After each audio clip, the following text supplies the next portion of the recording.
ती हजारौं सन्तहरूसित उनी पनि कराई, ए महिमित बिहान, ए चिहान, तेरो विजय कहाँ? ए मृत्यु, तेरो खिल कहाँ? मृत्यु विजय मानिलियो। तिनीहरू प्रभुसित अनन्तसम्म रहनुलाई उठाइए। एस्टर फनक्क फर्किएर हतार हतार त्यो कोठा छोडी। हृदय विदारक दृश्यदेखि निस्कनु उसलाई इच्छा लाग्यो।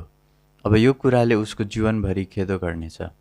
बैठक कोठाभित्र पस्दा उसले टेबलमाथि खोलेर राखेको बाइबल देखी र त्यो बाइबलले उसको ध्यान खिच्यो।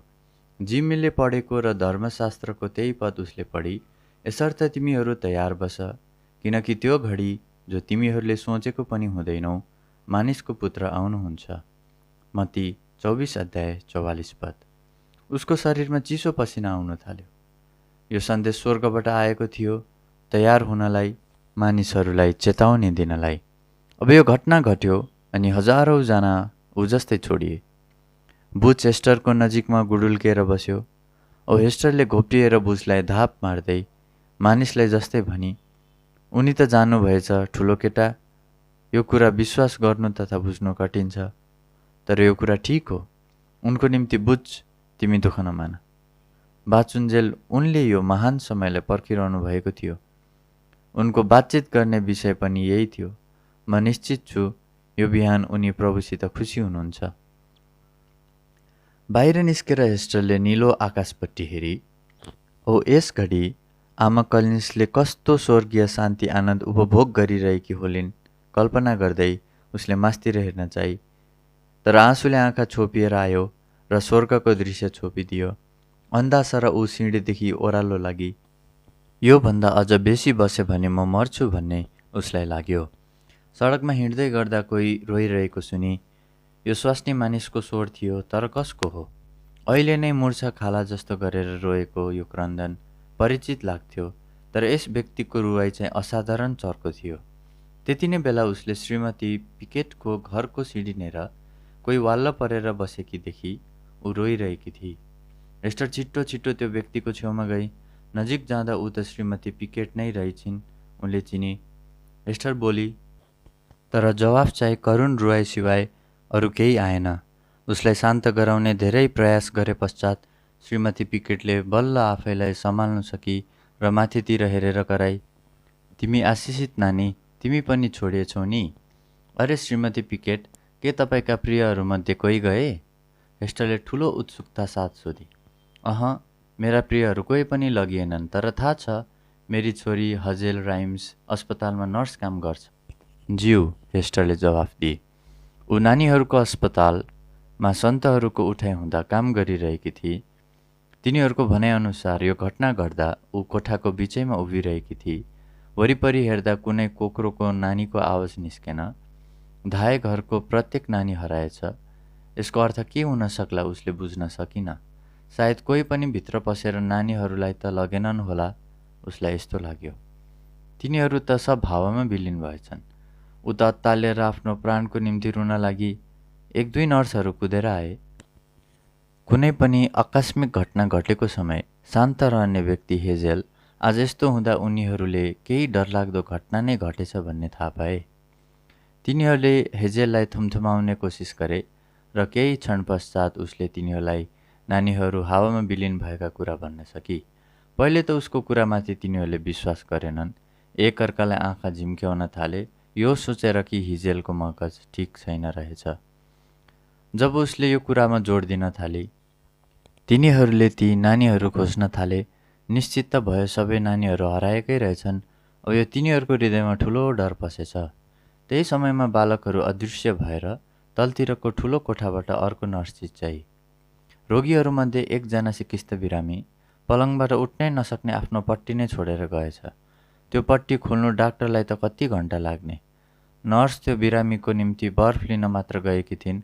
फर्केर आउँदा ढोकाभित्र पस्दा पस्दै उसको आँखाकै अघि त्यो बिरामी विलिन भएको देखी। यो अविश्वसनीय थियो। अरू नर्सहरूले पनि कतिपय रोगीहरू गएको थाहा पाए। आपतकालीन अवस्थामा सम्हालिएर काम गर्ने तालिम पाएकै भए पनि त्यो चाहिँ यो यस्तो प्रकारको वज्र थियो कि उनीहरू मुर्छा नै परे। एकजना रोगी यो हजारौं जना हराएको विषयमा खबर प्रसारण भइरहेको बेलामा आफ्नो टिभी खोल्ने हुँदा आफैलाई रोक्नु नसक्ने गरेर चिच्चाएर रोयो। उसले एकपल्ट उद्धार पाएको थियो अनि प्रभुको दोस्रो आगमनको शिक्षा पनि उसलाई थाहा थियो। यसर्थ उसले झट्ट के भयो सो थाहा पायो। उसले यति बिघ्न कोहलो मचायो कि माथिल्लो तलामा भएका सबै नर्सहरू तिनी कहाँ कुदेर आएछन्। उसले नर्सहरूलाई भने, प्रभु आउनु भएको हो, कारण भर्खरै मात्र टिभीमा सूचना दिइएको छ। कति नर्सहरू मूर्छा खाए, अरू कति विलाप गर्न थाले। जब हेजेलले प्रभु आउनुभयो र मानिसहरूलाई उठाइ लानुभयो भन्ने सुने, उसलाई असहनीय भयो। अरे हेस्टर, श्रीमती पिकेट रुन थाली, कति डरलाग्दो मेरो हेजेल पग्ली भएछ। उनीहरूले मलाई अस्पतालबाट बोलाएछन्। उनीहरूले त्यसलाई बन्धनमा राखेछन्। म यो सहन सक्दिनँ। त्यो त ज्ञानी थिए। म यी अरू हराइसकेका मानिसहरूको विषयमा केही जान्दिनँ। यस विषयमा सोच्ने मेरो समय छैन। के प्रभु आउनुभयो भनेर तिमी साँच्चै नै सोच्छौ हेस्टर? मृत्युदण्ड पर्खिरहेको झैँ ऊ देखिन्थ्यो। हो, यो सत्य हो श्रीमती पिकेट। प्रभुले आफ्ना मानिसहरूलाई उठाइ लानुभयो। हेस्टरले उसलाई अघिल्लो रात न्यान्सी गिर्जामा गएकी र प्रभुलाई पाएको पनि न्यान्सी र आमा कलिन्स विलिन भएको र तिनले आमा कलिन्सको सुत्ने कोठामा पाएको कुरा बताई। तर यी सबै श्रीमती पिकेटको निम्ति काल्पनिक मात्र थियो। प्रभु आफ्ना मानिसहरूका निम्ति आउनुहुन्छ भनेर उसलाई कहिल्यै पनि विश्वास थिएन। अब अहिले यो कुरा विश्वास गर्नु उसलाई मन परेन र यो सत्य होइन भन्ने पक्षमा एकोहोरो लाग्न थाले। हेस्टरले पनि यो साँचो होइन भनेको ऊ चाहन्थे, तर हेस्टरले नहिचकिचाई दृढतासहित सत्यता प्रकट गरिन्। प्रभुले मानिस जातिमा यो दुःख ल्याउनु हुँदैन। उहाँ न्यायी परमेश्वर हुनुहुन्छ। ऊ यस्तो काम गर्नलाई ज्यादै आदरणीय हुनुहुन्छ। श्रीमती पिकेटले अनुमानलाई किन उहाँ आउनु पर्यो र पृथ्वीबाट मानिसहरूलाई उठाइ लानु पर्यो? प्रभु येशूले पृथ्वीबाट कसैलाई उठाइ लानु भएको छैन। उनी आफ्नो अधिकारमा रहेकाहरूको निम्ति मात्र आउनुभयो। हामी पनि तयार हुन सक्ने थियौँ। तपाईँ जान्नुहुन्छ श्रीमती पिकेट, प्रभुको दोस्रो आगमन विषयको शिक्षा तपाईँलाई पनि थाहा थियो होइन र? हेस्टरले दोष लाउँदै भने, मैले जीवनभरि नै यो विषयमा सुने, तर यो हुन सक्ला भन्ने चाहिँ सोचिनँ। तर प्रचार गरिएको धेरै लामो समयसम्म यो सुनिनँ, कारण म वर्षौँ वर्षदेखि गिर्जा गएको छुइनँ। मेरा अरू धेरै कामहरू थिए। म हप्ताभरि काम गर्छु औ प्राय आइतबार म माछा मार्न जान्छु कि अरू केही गर्छु। गिर्जा जानुभन्दा त यसरी टोलिनु मजा आउँछ। मेरा श्रीमानले गिर्जा जाने विषयमा कहिले वास्ता गरेन्। आज जे पर्ला त्यही टर्ला, कसले पो रोक्न सर्छ? सधैँ उनको विचार यस्तो हुन्थ्यो। यो त सत्य होइन। प्रभुले हामी प्रत्येकलाई उहाँतिर फर्कोस् भनी स्वतन्त्र इच्छा शक्ति दिनुभएको छ। आज बिहान पनि उहाँको रगतमा विश्वास गरेका मानव जाति तयार हुन सक्ने थिए, तर उहाँको रगतलाई अस्वीकार गरेकोले हामी छोडियौँ। म विश्वास गर्दिनँ, श्रीमती पिकेटले बिचैमा कुरा काटी। यो सत्य हुनै सक्दैन। यस्ता भकमफुसे कुरामा म विश्वास गर्नै सक्दिनँ। यस्तो रुखो वचनले हेस्टरको रिस उम्लेर आयो। जे मन पर्छ त्यसैमा विश्वास गर्नुहोस् श्रीमती पिकेट। हामी धेरैजना छोडिनु परेको कारण पनि तपाईँहरू जस्तै ढिठ मूर्ख मानिसहरू भएको कारणले हो। प्रभुको वचनप्रति विश्वास गर्नुमा तपाईँ हटी हुनुहुन्छ। धेरै बेरसम्म हेस्टर भित्रै रिसले उम्लिरहेकी थिइन्। श्रीमती पिकेट रुँदै गर्दा उसको हृदयमा जागेको दया अब हरायो। दोषपूर्ण दृष्टिले श्रीमती पिकेटको अनुहारमा हेरेर उसले भने, तपाईँकी छोरीको पागलपनको कारण पनि तपाईँ स्वयं नै हुनुहुन्छ। तपाईँले छोरीलाई ठिक बाटो सिकाउनु भएको भए ऊ पनि प्रभुसित जाने थिए। हेस्टरको गालामा आँसु गुड्किँदै झर्न लाग्यो। उसले सोचिरहेकी थिइन् कि यदि उसकी आमाले पनि उसलाई गिर्जामा लाने गरेको भए र उसलाई ठिक बाटो सिकाएको हुँदो त ऊ पनि छोडिने थिएन। तर उसले केही उत्साह नै पाइन। उसले रुँदै भनी, तपाईँ जस्ती आमाले आज बिहानको विषयमाथि सोच्नै पर्छ। यति भनेपछि हेस्टर फनक्क फर्की घृणापूर्ण रूप लिएर कुदेर निस्की। सायद श्रीमती पिकेट विषालु सर्प जस्तै छिन्। सत्य कुराले श्रीमती पिकेटलाई चोट पुर्यायो। हेस्टरलाई मुखको मजा चखाउँ भनेर मुख खोलेकी मात्र थिइन्। शब्द निकाल्नु अघि नै हेस्टर तल सडकमा दुगुर्न पुगिन्। श्रीमती पिकेटले हेस्टरको पिठ्यू रिसले हेरे तापनि उसको हृदयलाई भने एउटा डरले पक्रन थाल्यो। श्रीमती पिकेटले साँच्चै नै प्रभु आउनुभयो र ती सबै मानिसहरू पनि उहाँसित छन् भन्ने कुराहरूप्रति विश्वास नगर्नलाई धेरै कोसिस गर्नु पर्यो। एस्टर पहिला आउँदा यो कुराप्रति क्षणको निम्ति उसले केही क्षण विश्वास गरिन्, तर एस्टर जानुभन्दा अघि उसले आफ्नो हृदय कठोर गरी, यो निरर्थक कुराप्रति म विश्वास गर्न सक्दिनँ, जे हुन्छ त्यो नै हुन्छ, ऊ गुनगुनाउन लागि। यससँग हाम्रो के को सरोकार? भित्र हृदयमा चाहिँ उसलाई हेस्टरले भनेको कुरा नै सत्य हो भन्ने लागेको थियो। आफ्नो छोरीको निम्ति ऊ एउटा आदर्श आमा बन्न सकिनन्, तर यो कुरा झट्ट मानिलिनु पनि चाहिनन्। प्रभुको आगमनको फलस्वरूप हेस्टरले धेरै दुःखलाग्दो दृश्यहरू देखी। कुनै पनि व्यक्तिले यी सबै डरलाग्दो दृश्यहरू हेरेर वर्णन गर्न सक्ने थिएन। जता फर्के पनि सन्तहरूको उठाइ भएछ भन्ने प्रमाण पाइन्थ्यो।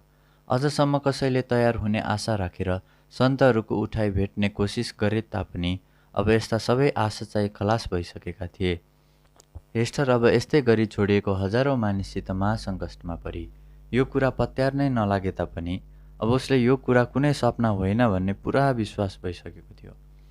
हिजो प्रभुको आगमन सम्बन्धी उसले महासङ्कष्टको विषयमा वचन सुन्दा कुनै भविष्यमा होला जस्तो लागेको थियो, तर अब यो घटना त घटिसक्यो। उसले भोलिको प्रतीक्षा नगरेको भएदेखि त्यस्तो स्थिति हुँदैन थियो। जीवनको क्रम नै यस्तो छ। आज मानिसको हो भने भोलि परमेश्वरको। भोलि के होला परमेश्वरलाई मात्र थाहा थियो। मानिसहरूलाई तयार हुने चेतावनी दिइएको थियो। उहाँको पुत्र कसैले आशा नगरेको समयमा आउनुहुन्छ भनेर उहाँले तिनीहरूलाई चेतावनी दिनुभएको थियो।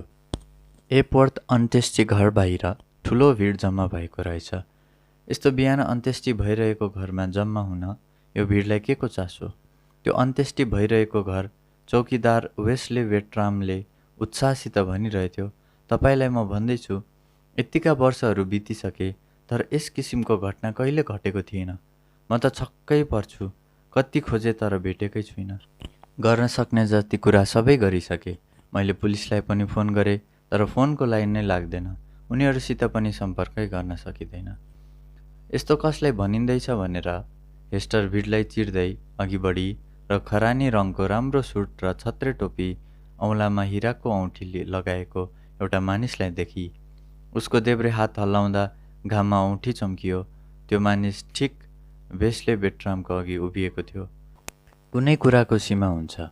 हिजो राति तिमीले यहाँ मेरो पत्नीको लास दफनको निम्ति तयार गर्न ल्यायौ, तर आज बिहान लास गएछ भनेर भन्छौ। यदि यस्तो किसिमको षड्यन्त्र गरी मेरो पत्नीको लास फर्काउनलाई कुनै नाम तोक्छु भन्ने तिमीले त्यस्तो कुविचार गर्दैछौ भने म तिम्रो विरोधमा नालिस दायर गर्छु। तिमीसित भएको एक कन्चीको निम्ति म मामला लड्छु। म तिमीलाई आज दिउँसो 12 बजेसम्म समय दिन्छु। यदि त्यो तोकिएको समयसम्म मेरी पत्नीको लास यहाँ छैन भने म छोड्दिनँ। रल काम सिद्धाउनलाई म वकिललाई नै जिम्मा दिन्छु। याद राख बुढा मानिस, मेरो हात धेरै लामो छ नि। अब तिमीले अर्को व्यवसाय गर्न सक्ने छैनौ। गर्यौ भने म हेर्छु। वेस्ले बेट्रामले असहाय भएर आफ्नो टाउको हल्लायो। ऊ त साह्रै लाटिसकेको थियो। अब उसले गर्नु नै के पो छ र? हराएको लासले उसले घन्टौँ घन्टा लाएर खोज्न थाल्यो, तर यो जटिल समस्या समाधान हुन सकेन। यो मानिस धनी छ भनेर कसैले उसको पत्नीको लास चोरेर लग्यो भन्ने हो भने मात्र हो, नत्र यसको जवाफ नै छैन। यो हुनै पर्छ। तर कसैले पनि यस्तो कुरामा ठट्टा त नगर्नुपर्ने। तर कसले चाहिँ यस्तो गर्यो होला? यत्रो वर्षदेखि ऊ यही व्यवसायमा छ। उसलाई कहिले पनि कसैले लास चोरेर लगेको त थाहै छैन। लास रुग्ने एउटा मानिस चाहिन्छ भन्ने कुरा उसको मगजमा कहिले पसेन।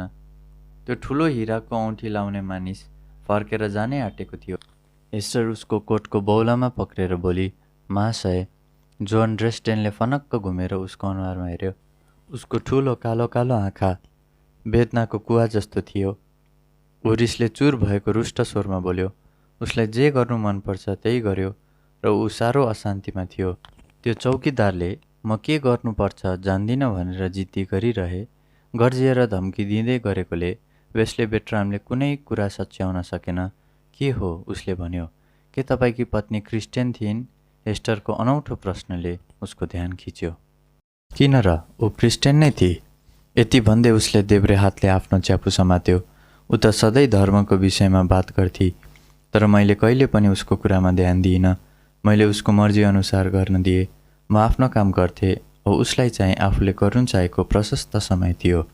तर मेरो पत्नीको लास हराउनु र ऊ क्रिस्चियन हुनुमा के सम्बन्ध छ र? आफैले यस युवतीको कुरा सुन्दा जोन रेडसनलाई आश्चर्य लाग्यो। अरू समय भइदिएको भए यस युवतीलाई पन्साइदिएर आफ्नो बाटो लाग्थे र ऊ प्रति अरू विचार गर्ने फुर्सद नै हुने थिएन। उत्सुक भिड हेस्टरले भनिरहेको कुरा सुन्नलाई अझ नजिकमा आयो। सायद उसले हराएको लासबारे केही बहुमूल्य सूचना दिन सक्ला। ऊ साँचो परमेश्वरको छोरी भए उसको धन्यको आशा छ। के भने कि केटी तिमीले अर्को थापेर नबोल, यो रहस्य खुला भएको मात्र म चाहन्छु। तिमीले हामीलाई सहायता गर्न सक्छौ भने ल झट्ट भन। आज बिहान 6 बजे प्रभु आफ्ना मानिसहरूलाई लिन आउनुभयो। तपाईँकी पत्नी क्रिस्चियन थिइन् र अरू ख्रिस्टमा मर्नेहरू झैँ उहाँको शरीर पनि परिवर्तन भएर आत्मासित मिल्नलाई उठाइयो। आज बिहान सन्तहरूको पुनरुत्थान त्यस बेला भयो जुन बेला हजारौँ जना पृथ्वीबाट विलीन भए। जोन रेडसन अविश्वासको कारणले वाल्ला पर्यो। हेस्टरले अझ भनिन्, अहिले कब्रिस्तानमा जानुभयो भने कति कब्रहरू बिग्रिएको देख्नुहुनेछ। जोन रेडसन कब्रस्तानतिर हिँडिहाल्यो र त्यो भिड पनि उसको पछिल्तिर लाग्यो। हेस्टर एक्लै एक क्षणसम्म त तिनीहरूलाई हेर्दै उभिरहे औ ऊ पनि पछि पछि लागि। ऊ कब्रिस्तान नपुगी नै मानिसहरूको रोएको कराएको सुनि औ उसलाई थाहा लाग्यो कि तिनीहरूले पुनरुत्थानको अविश्वसनीय घटनाहरू देख्दैछन्। एउटा खुल्ला कबरको अघि फाटकको प्राय 20 फिटको दूरीमा अघि मात्र अन्त्येष्टि क्रिया घरमा उसले बात गरेको राम्रो वस्त्र लगाएको मानिस हातमा रुमाल लिएर खाली कब्र हेर्दै उभिरहेर रोइरहेको थियो। केही क्षण हेस्टर उसको छेउमा उभि, तर त्यो मानिसले उसलाई वास्ता गरेनन्। परमेश्वरको वचन 1 कोरिन्थी 15 अध्याय 42 पददेखि 44 हेस्टरको मनमा आयो। मरेकाहरूको पुनरुत्थान पनि त्यस्तै हो। विनाशमा त्यो छरिन्छ, अविनाशमा बिउताइन्छ, अनादरमा त्यो छरिन्छ, तेजमा बिउताइन्छ, दुर्बलतामा त्यो छरिन्छ, शक्तिमा बिउताइनेछ। प्राकृतिक शरीरमा छरिन्छ, आत्मिक शरीरमा बिउताइन्छ। प्राकृतिक शरीर छ भने आत्मिक शरीर पनि हुन्छ। यो कति डरलाग्दो नि, जोनले कामदै भनिन्। हो नि, हेस्टरले जवाफ दिए। तपाईँकी पत्नी हराएको लासको विषयमा मैले भनिरहेको थिएँ नि, अब बुझ्नुभयो? उनले अड्किएको स्वरमा बोले। मैले अब बुझेँ र पनि यो कुराको सामना गर्नु कठिन छ। उनको अनुहारमा विषादका झलकहरू देखिन्थ्यो। उनको चिउँडोको मासु सबै खुम्चिएको थियो। उनले खपेका यातना असहनीय थियो। हेस्टर हतार हतार कब्रस्तानबाटै भएर हिँड्न थाली। खाली कब्रको छेउमा यताउता केही क्षण उभिँदै सडकमा आइपुगी। कब्रस्तानको अलिक परतिर विधवा ब्ल्यान्डनको घरको छेउबाट पार गरेर जाँदा त्यहाँ सबै शान्त थिए। 2 वर्ष अघि उनको पति गाडी दुर्घटनामा मारिएका थिए र उनी चाहिँ 5 जना नानीहरू लिएर बसेकी थिइन्। जीवनको बाटो कष्टमय थियो। नानीहरूलाई के खुवाउनु भनी उनी दिन प्रतिदिन चिन्ताग्रस्त हुनु पर्दथ्यो, तर परमेश्वरले सधैँ जुटाइदिनुहुन्थ्यो। आइतबार राति त्यो पीरको भार अझ गह्रौँ भयो। उनीहरूसँग खानालाई रोटी पनि थिएन, पैसा पनि थिएन। ऊ नानी चाहिँ बिरामी थियो। बल्ल तल्ल बिरामी नानीलाई सुताएर उनले मध्यरातसम्म प्रार्थना गरिन् औ त्यसपछि घोर निद्रामा परिन्। भोलि देख्न पाइने होइन औ केही घण्टा पश्चात उनका सबै दुःखहरू सिद्धिने छन् भन्ने उनलाई थाहै नै थिएन। 6:10 अघि घडीको भुइँ सूचक घन्टी लाग्यो र उनले आफ्नो थकित शरीरलाई पलङबाट उठाई।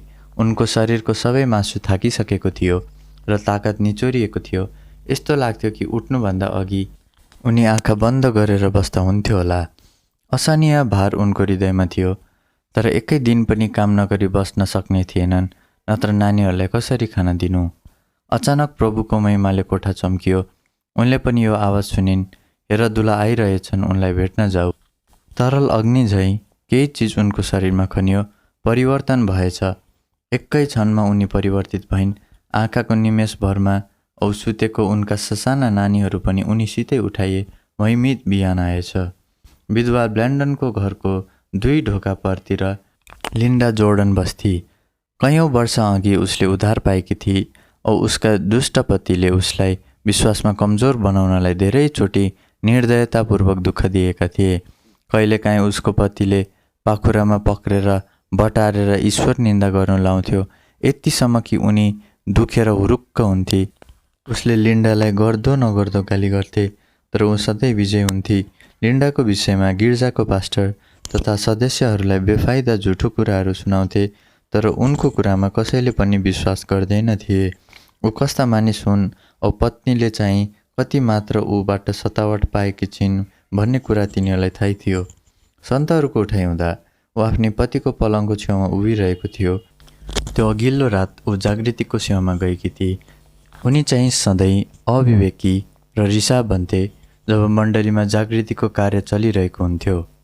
6 बज्नुभन्दा केही क्षण अघि अश्लील व्यवहार देखाउँदै उसको निम्ति आफ्नी पत्नीलाई उठेर चिया खजा बनाउने हुकुम गरे। निद्रामै जुरुक्क उठेर उसले घडी हेरी, के म यति बेसी सुतेर? तिनले उठेर सोची, बिहान चिया खाजा किन प्रिय? बिहानको चिया खाजा खाने समय हुन अझै 1 घण्टा बाँकी नै छ। तपाईले घडी हेर्दा भुल गर्नुभयो होला, लिन्डाले भनी।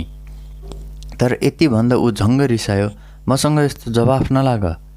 तिमीहरूको त्यो किचड जस्तो गिर्जामा राति बस्छौ अनि बिहान चाहिँ उठ्न मान्दैनौ र मेरो चिया खाजा बनाउन धेरै झिजो मान्छौ। त्यो धर्मले मेरो घर भत्कियो। यस्तै हो भने चाहिँ चाँडो नै हाम्रो विवाह पाचुके कचहरीमा अन्त हुनेछ। रिसले उसको अनुहार कालो भयो।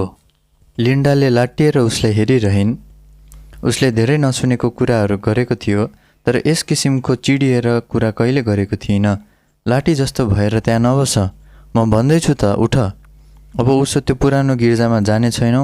खबरदार, गिर्जा नै जाने हो भने किन बुद्धिले काम गर्दैनौ र किन त्यो गिर्जामा जाँदैनौ जुन चाहिँ सहरमा आदरणीय छ? म तिम्रो यही मूर्खताको कारणले लज्जित छु। पुल खेल्ने कोठामा र जहीँ कहीँ गए पनि यी प्रचारकको प्रचारको विषयमा मात्र सुन्छु, ठट्टा गर्दै उसले भन्यो। कति मानिसहरूले यस विषयमा वाक्क भइन्जेल सुनेका छन्। लिन्डाका आँखा आँसुले भरिए। आँसु झारेर मेरो दया पाउला भन्ने विचार नगर, उठ, उसले रिसाएर भन्यो। सायद बिहान 1 घण्टा अघि उठ्यौ भने प्रत्येक राति गिर्जा जानु उत्सुक हुँदैन होला। यसो भन्दा नभन्दै अचानक एउटा उज्यालो ज्योति कोठामा उज्यालियो। त्यही भएको जोर्डनकी पत्नी एकै क्षणमा हराई। उसले पनि त्यो आवाज सुनि, हेर दुला आइरहेछन्, उहाँलाई भेट्न जाऊ। क्षणभरमै ऊ परिवर्तित भइन्। आँखाको एक निमेषमा ऊ प्रभुसित अनन्तसम्म रहनलाई उठाइयो। त्यो महिमित बिहान आएछ। हेनरी जोर्डनले आफ्नो आँखालाई विश्वास दिलाउन सकेन। यो अविश्वसनीय घटना थियो। उसको पत्नी हावामा विलिन भइन्। उसको मुखबाट कुवाक्य निस्किनै लागेको थियो, तर उसको हृदयमा यति साह्रो गरी डर पस्यो कि उसको बोली नै रोकियो। अब अरू के हुने हो? उसको होस गुम भयो। वरिपरि हेर्दा पनि उसले आफ्नो पत्नीको चिन्ह पाएन। पागलपनले उसलाई समायो। ऊ घरदेखि फुत्ता निस्केर चिच्चाउँदै बाहिर कुद्यो। आफ्नो केस लुस्दै बाहिर हिँड्यो। एस्टरले सडकमा हिँड्दै जाँदा तीव्र चित्कार सुनि। यस्तो रगत सुकाउने चित्कार उसले कहिले सुनेको थिएन। ऊ झन्डै बाटोमा कक्री। फेरि अर्को चित्कार उसको कानमा पस्यो जब पहेँलो रङ पोतिएको घरको ढोका खुलिएर बेटी रेन बाहिर निस्की। बेटी चाहिँ बोब रेनको बहिनी थिए। बोब चाहिँ एउटा फ्यातुली सानी केटीको पति तथा 2 नानीहरूको बाबु थिए। सन्तान केलाउँदै जाँदा हेस्टरले यो परिवारको विषयमा जानेकी थिए। साँच्चै भनौँ भने बोबले कहिले पनि घर बनाएको थिएन। जीवनभरि नै ऊ हाउडे मानिस थिए। दिनको समयमा पनि ऊ काम गर्दैन थियो। ऊ साह्रै अल्छे थियो र छिमेकीहरूले कहिले राम्रो भन्दैन थिए।